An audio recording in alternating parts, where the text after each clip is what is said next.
welcome to my channel, or welcome back if you're a returning viewer. I'm Maisie, and this is Maisie with a Z, and today we're going to be talking about some witchy book recs for October and generally fall. These are basically just all of the witch and witch adjacent books that I've read and really loved, and that I think are really great for this time of year. So yeah, let's go ahead and get into the video.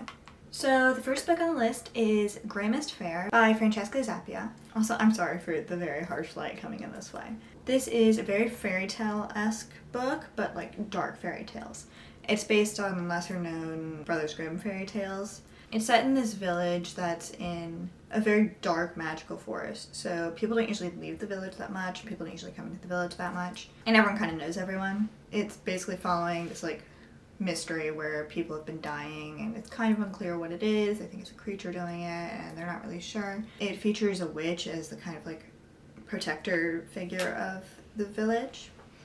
And it's a really interesting book because it's told in, each part of the story is told in like a different point of view where it's just switching between different characters in the village. It's really fun. You get to know all the different characters and they all have like kind of different vibes. It walks a really good line between like kind of whimsical and spooky and eerie. So like it's good if you want the kind of like scary forest vibes but don't want to actually be scared.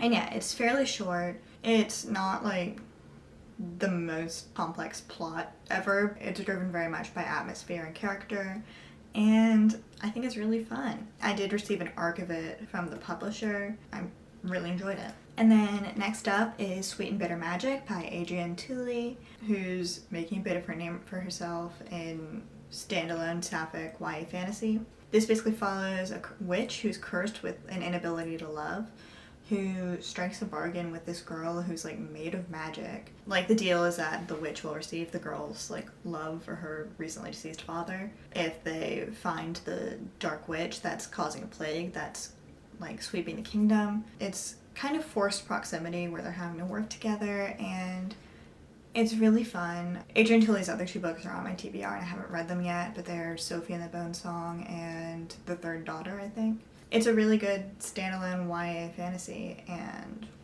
yeah, features witches.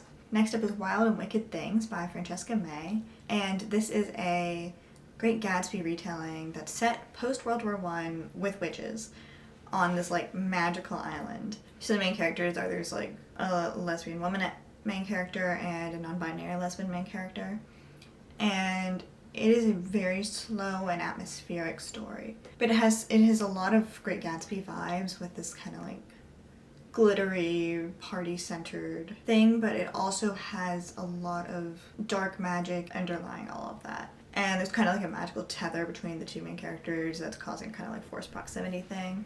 And yeah, it wasn't personally my favorite vibes-wise, but I think it's a type of fantasy that a lot of people would really enjoy. And yeah, if it sounds interesting, I would definitely recommend giving it a try. It was just a bit long and a bit dark for me. There's something about the book that didn't quite vibe with me, but I think it was still a good book. And then next up on the list is Mooncakes by Suzanne Walker and Wendy Xu, I think. And this is a graphic novel. It's childhood best friends to lovers between a witch and a werewolf. The witch is hard of hearing and the werewolf's non-binary. It's really cute sapphic romance. It's a very quick read because it's a graphic novel, and I mean, it's not the most unique or complex plot in the world, but it's super fun. The romance is really cute. If you like graphic novels, definitely give it a try. You don't usually read graphic novels, I would still give it a try if you're looking for like sapphic witch stories. And yeah, I'd say this is definitely like the cutest option on the list. It has like a very like, I want to say cliche plot, but it's not a very like, it's not exactly complex, but it's fun. And then next up is The Near Witch by V.E. Schwab, which is one of the few straight romances on here. But the vibes are kind of like enchantingly dark fairy tale. It's extremely atmospheric. It's set on kind of a Moors-like setting, and it's in this like village where everyone knows each other. It's very small, and children start disappearing around the same time that this mysterious new like boy appears in town. The boy seems to be kind of like disappearing. Our main character Lexi teams up with this boy and they're trying to find out what's been causing the children to disappear.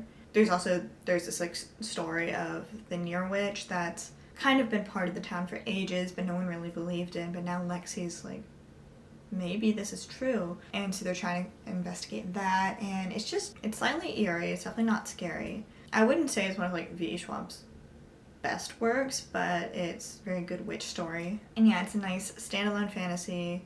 I don't know, it's not the most unique plot ever, but it's definitely very atmospheric. It's been a while since I read it. I think the romance was pretty cute. I definitely enjoyed it when I read it. And then next up is The Ravens by Cass Morgan and Danielle Page. And this is about a sorority that's like secretly a coven of witches. It's super fun. Our two main characters were paired up together as like Big and Little for the sorority, and there's this mystery that's happening that they're trying to unravel, and I don't know, it's so fun. Like, I don't care at all about sororities. They hold no appeal for me, but them as this setting where it's like the sorority that's secretly a witch coven is so fun. It has a kind of like tarot and elemental based magic system. And yeah, it has really good vibes. That sounds like it would appeal to you. You'll probably love this. I know there's a sequel that came out, which I haven't read yet, but it works as a standalone. Like, I don't think you need to read the sequel. And then next up after that is Saint Death's Daughter by C.S.E. Cooney. I read an e-arc of this back when it came out. Our protagonist in it, Lainey, which is short for miscellaneous. She is born to a family of assassins, and she has necromancy magic and is alert to violence.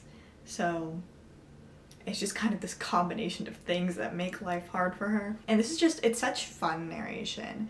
It's this very fleshed out and complex world told with a kind of dry yet whimsical sort of humor. It's really interesting. It's absolutely lovely prose. It's a very long book for how much plot there is, but it makes up for that with a lot of like detail and world building. But if that's something that would bother you, then this probably isn't the book for you. It's a very divisive book where like some people love it, some people hate it. And yeah, it's really fun. It talks a lot about family, and I don't know, honestly, it's just super fun. But it's fun in a very specific way where I don't really know how to describe it. I don't think I've ever read any book quite like it. And then next up is The Lost Coast by Amy Rose Capetta.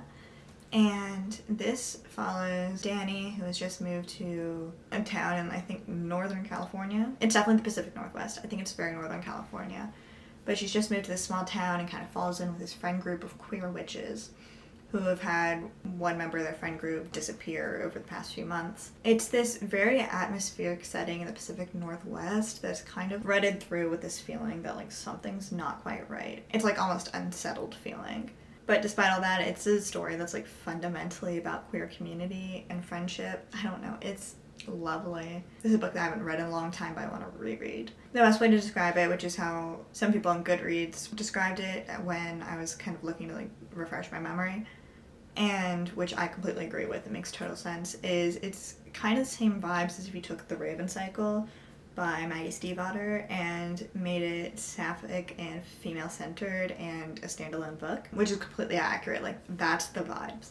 So if that sounds appealing to you, then I would definitely give The Lost Coast a try. Next up is These Witches Don't Burn, where this is duology. I'm only recommending the first book. If I recall correctly, the second book wasn't necessary, and I hated the second book, which I wasn't expecting to because I really enjoyed the first book. It's set in like modern day Salem, Massachusetts. The main character is part of this coven of elemental witches where her family's part of it, and it's kind of this whole big thing. Then there's this mystery thing going on where they think there's the Blood Witch, which is kind of like a rival type of witch with elemental witches. So there's this kind of mystery thing going on.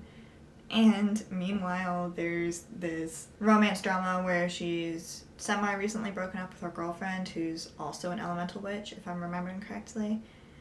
And so she's kind of like trying to avoid her ex-girlfriend, even as she's having to do all the stuff with her coven to like figure out what's going on. But meanwhile, she has this crush on this new girl in town.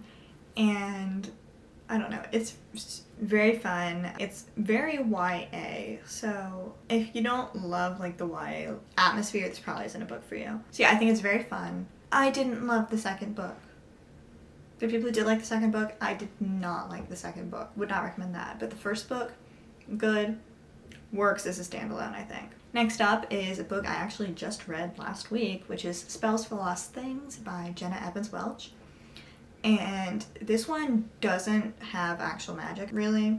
It's mostly just contemporary, but it follows this girl who comes to Salem with her mother, when her mother tells her that her twin sisters, like the mother's twin sisters just died.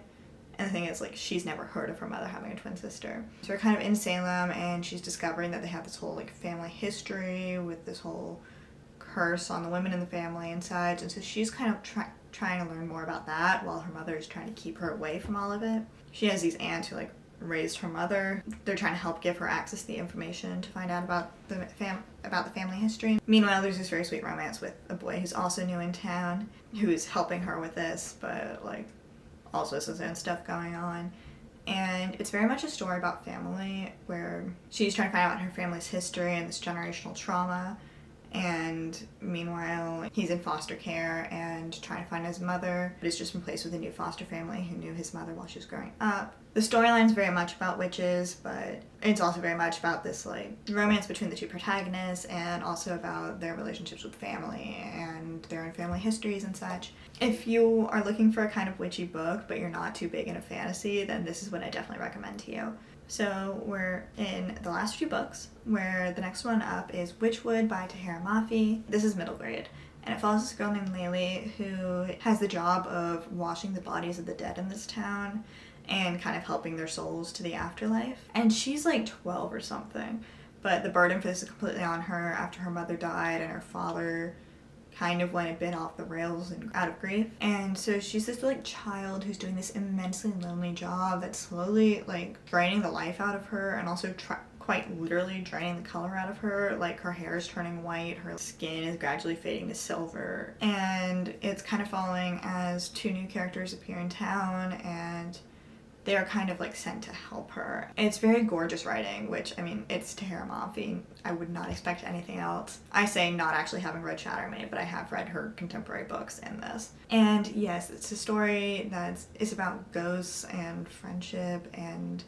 also about loneliness, but it's absolutely lovely. It's a very good middle grade book. I'd still recommend it, even if you don't read middle grade at all. I don't read middle grade that often, but this is an absolutely lovely book. Second to last book is a new favorite I read this summer, which is The Midnight Girls by Alicia Jasinska, I think.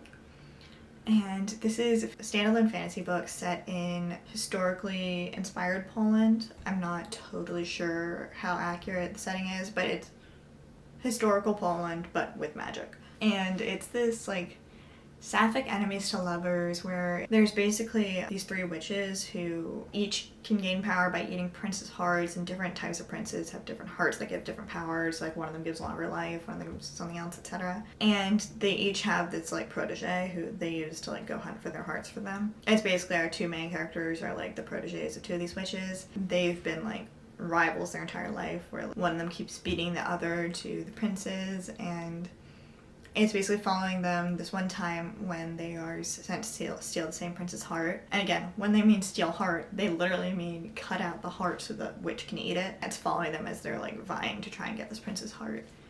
And it's such a fun setting. I love the main characters so much. It's these just, like, monster girls who don't want to be monsters, and they're trying to figure out if there's anything else they can be, and I don't know, I love them. It's so good. Honestly, if you're going to read any book from this list and you're looking for sapphic witches, I would recommend this one. It's absolutely amazing. Would definitely recommend. And it's not that long. That's really all I have to say, but it's so good. And it has so little hype, and it deserves all the hype. The last book on the list, which is a trilogy, the only series longer than 2 books on here, is the Winter Night Trilogy by Catherine Arden, which starts with The Bear and the Nightingale. This is set in a fantasy-inspired medieval Russia. So the first book is set in very rural Russia, and then the latter 2 books are set in Moscow. And it's this very, like, fairy tale atmosphere. The trilogy is following our main character, Vasilisa, who goes by Vasya. The first book follows her from her childhood until being, like, an older teenager, and the later 2 books are kind of following her as she comes more into her own. And the books are just her gradually coming into herself and into her magic. I don't know, it's absolutely, like...